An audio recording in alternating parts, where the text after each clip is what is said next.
டக்குன்னு ஒரு மட்டன் குழம்பு குக்கரில் எப்படி பண்ணுறதுன்னு பார்க்கலாமா?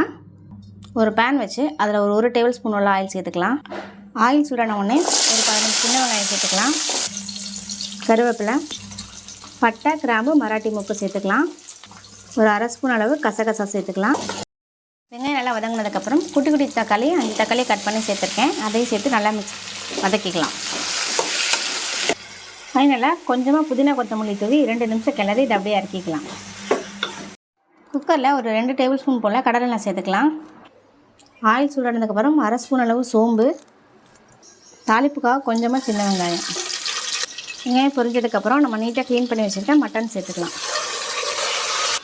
தேவையான அளவு கல்லுப்பு, கொஞ்சமாக மஞ்சத்தூள் சேர்த்து நல்லா கிளறி விட்டுக்கலாம். ஒரு உருளைக்கிழங்கு சேர்த்துட்டு 1 ஸ்பூன் அளவு இஞ்சி பூண்டு பேஸ்ட்டு சேர்த்துக்கலாம். 1 டேபிள் ஸ்பூன் அளவு. ஒரே ஒரு தக்காளியை பொடியாக நறுக்கி சேர்த்துக்கோங்க. ரொம்ப குட்டி தக்காளியாக சேர்த்துக்கிட்டா போதும். ஒரு கொத்து கருவேப்பிலை.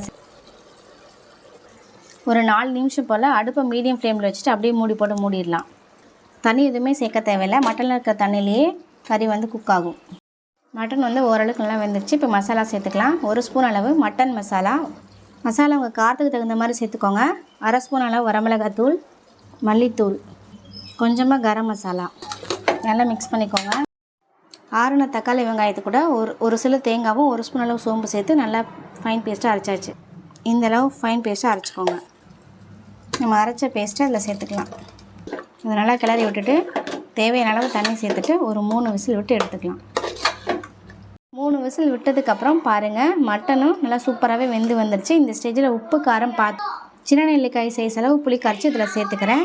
புளிக்கரைசல் ஆப்ஷன் தான். புளிக்கரைசல் சேர்த்ததுக்கப்புறம் ஒரு கொதி வந்தோடனே நம்ம இறக்கிக்கலாம்.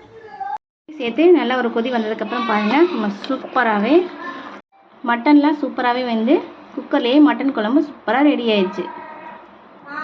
சூடான சாப்பாடு போட்டு நல்லா மட்டன் குழம்பு ஊற்றி இந்த சண்டே நீங்கள் இந்த ரெசிபியை ட்ரை பண்ணி பார்த்துட்டு குழம்பு எப்படி இருந்துச்சு அப்படிங்கிறத மறக்காமல் கமெண்ட் செக்ஷனில் சொல்லுங்கள்.